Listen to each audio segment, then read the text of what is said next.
கண்ணீரை சிந்தி வேர்வையை சிந்தி இந்த பாரதிய ஜனதா கட்சியை வளர்த்தவர்கள், வளர்த்து கொண்டிருப்பவர்கள், வளர்க்க போகிறவர்கள், ஆட்சியில் அமர வைக்க போகிறார்கள். ஒன்றே ஒன்று சொல்றேன், ஏதோ இளைஞர்கள் அங்க போயிட்டாங்கன்னா எந்த இளைஞரும் போகல.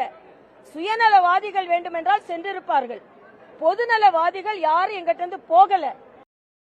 அனைத்து சொந்தங்களுக்கு வணக்கம். அரியலூர் மாவட்டத்தில் இருந்து நான் உங்கள் புல்லட் பாஸ்கரன். அக்கா தமிழிசை சவுந்தரராஜன் அவர்கள் கூறியிருந்தார் சற்று முன், சித்தாந்தத்தை மீறி சுயநலத்திற்காகத்தான் சில பேர் கட்சியிலிருந்து கட்சி தாவல் செய்திருக்கிறார்கள் என்றெல்லாம் பேசியிருந்தார். அண்ணன் அண்ணாமலையரை விட நீங்க சித்தாந்தத்தை முழுமையாக கற்று தேர்ந்தவர்களா? மாநில தலைவராக இருந்த பொழுது இந்த 2ஆம் கட்ட தலைவர்கள், 3ஆம் கட்ட தலைவர்கள் அவர்கள் எல்லாம் எங்கு வைக்க வேண்டும், எப்படி வைக்க வேண்டும், இந்த சமூக வலைதளங்களை எப்படி கையாள வேண்டும், பத்திரிகையாளர் சந்திப்பை எவ்வாறு கையாள வேண்டும் என்றெல்லாம் தெளிவாக வைத்திருந்தார். அதனாலதான் இந்த 2ஆம் கட்ட இந்த KP ராமலிங்கம் அந்த ஒரு சில சில்லுவண்டுகளா இருக்கு, அதெல்லாம் இருக்க வேண்டிய இடத்தில் அருமையா வைத்திருந்தார். இப்படிதான் இருக்கணும். இதெல்லாம் திராவிட சித்தாந்தத்தில் வந்தது.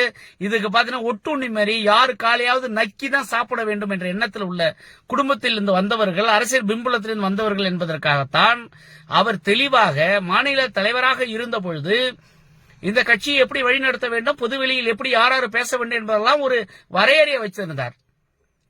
திரு நயினார் நாகேந்திரன் அவர்கள் மாநில தலைவராக வந்த பொழுது அப்படி எந்த ஒரு தலைவர்களுக்கும், இந்த 2ஆம் கட்ட தலைவர்களுக்கும் எந்த ஒரு கட்டுப்பாடும் வைக்கவில்லை. அதனால்தான் KP ராமலிங்கம் அவர்கள் முன்னாடியே ஒரு தடவை சொல்லியிருந்தார் அண்ணாமலையை பற்றி. அடுத்த முறை சொல்லுகிறார் அண்ணாமலையை பற்றி. தொடர்ச்சியாக தன் வன்மத்தை கக்குகிறார். பாரத பிரதமர் அவர்களே அமெரிக்காவுக்கு விசா கொடுக்க கூடாது போர் முழக்கம் பண்ணியவர் KP ராமலிங்கன் அவர்கள்.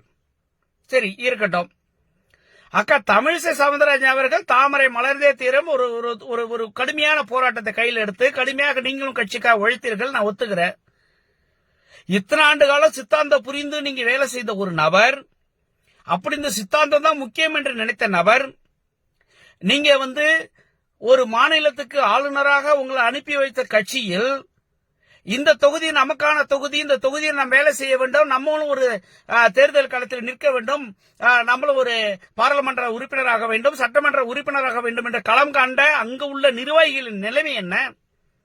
ஆளுநர் பதவியை ரிசைன் செய்துவிட்டு பாராளுமன்ற தேர்தலில் நிக்கிறீங்க, ரைட்டு. இந்த பாராளுமன்ற தேர்தலில் நிற்கும் பொழுது பாரதிய ஜனதா கட்சியினுடைய கூட்டணி வேட்பாளர்களோ கூட்டணி கட்சியில் இருக்கக்கூடிய தொகுதிகளை நிர்ணயம் பண்ணுவதற்கு முன்பு எப்படி எடப்பாடி அவர்களுக்கு உங்களுக்கு தேர்தல் பிரச்சாரம் பண்ணினார்?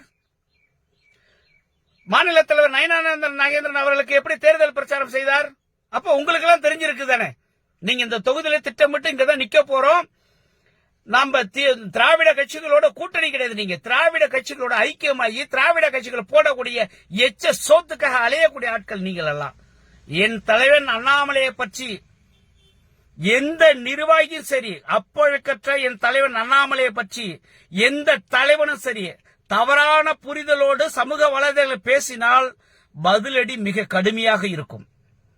நீங்கள் எல்லாம் பாரதிய ஜனதா கட்சியை பயன்படுத்திக் கொண்டு இந்த நாட்டை எந்த அளவுக்கு சீர்கெடுத்தீர்கள், தமிழகத்தை எந்த அளவுக்கு நாசம் பண்ணீர்கள் என்பதெல்லாம் அனைத்து மக்களுக்கும் தெரியும், அனைத்து தொண்டர்களுக்கும் தெரியும். இன்று எதிரி கட்சி என்று எண்ணக்கூடிய கட்சிகள் எல்லாம் அண்ணாமலையுடைய உழைப்பை கண்டு வியந்து போயிருக்கிறார்கள்.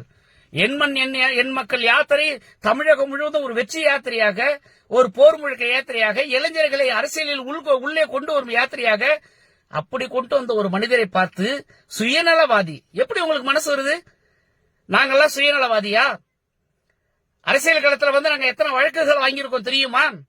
எந்த வழக்குமே இல்ல. போட்டோ அரசியல் போட்ட, வேஷம் போட்ட, நாடகம் போட்ட ஆட்கள்ல இன்று தலைவர்களாக கட்சியில் இருக்கிறார்கள், மாவட்டம் தோறும் தலைவர்களாக இருக்கிற. இதெல்லாம் உங்களுக்கு தெரியுமா? இந்த அரசியல் பயணம் எவ்வளவு கடுமையானது, இந்த அரசியல் பயணத்தில் எந்த அளவுக்கு நாங்கள் எல்லாம் அவமானப்பட்டிருக்கிறோம், இந்த கட்சிக்காக உழைத்தவர்களை எந்த அளவுக்கு அசிங்கப்படுத்திருக்கிறோம்.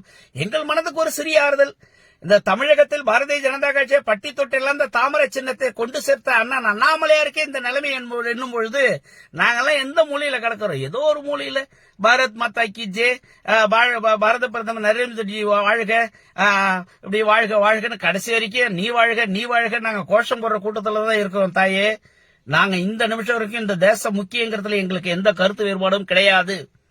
தமிழகத்தில் நடக்கக்கூடிய அரசியல் குளறுபடிகளை, தமிழகத்தில் நடக்கக்கூடிய அரசியல் தீண்டாமைகளை உலகிற்கு கொண்டு வரணும். இங்க தமிழகத்தில் உள்ள பாரதிய ஜனதா கட்சியில் இருக்கிற எவனும் தேசிய சித்தாந்தத்தில் இல்லை. அவர்கள் எல்லாம் திராவிட சித்தாந்தத்தில் பணம் சம்பாதிக்க வேண்டும், ஆட்சி அதிகாரத்தில் வர வேண்டும், எவன் காயலை கையால் பிடித்துக் கொண்டு முன்னேறி செல்ல வேண்டும். இந்த எண்ணத்துல தான் நீங்க இருக்கிறீங்க. எந்த ஒரு எதிர்பார்ப்பும் இல்லாமல் இந்த தேசத்தின் நலனுக்காக கடுமையாக முழுமையாக மக்கள் பணியில் மக்களோடு மக்களாக, மக்களின் தொண்டனாக, தொண்டர்களின் தலைவனாக இருந்த ஒரே தலைவன் எனது தலைவன் அண்ணன் அண்ணாமலையார் மட்டும்தான். மீண்டும் ஒரு முறை கூறுகிறேன், என் தலைவன் அண்ணாமலை அவர்களை பொதுவெளியில் நீங்க தவறான பேசுனீங்கன்னா உங்களுடைய பழைய ரெக்கார்டெல்லாம் எடுத்து பொதுவெளியில் போடப்படும். நீங்கள் பழைய தலைவர்களை அண்ணன் என்று கொஞ்சியதும், காசுக்காக அலைந்ததும், காசு பதவி அலைந்தது எல்லாமே சமூக வலைதளத்தில் வெளிச்சத்திற்கு கொண்டு வரப்படும். விரைவில் அண்ணன் அண்ணாமலை அவர்கள் தமிழகம் முழுவதும் மாபெரும் எழுச்சி பயணமாக, சுற்றுப்பயணமாக வந்து இந்த மக்களுக்கான தலைவன் என்பதை நிரூபிப்பார். அவருக்காக நாங்கள் உயிர் உள்ளவரை போராடுவோம், உயிர் உள்ளவரை அவருக்காக துணை நிற்போம். அண்ணன் அண்ணாமலை அவர்களின் கரங்களை நாங்கள் வலுப்படுத்துவோம்.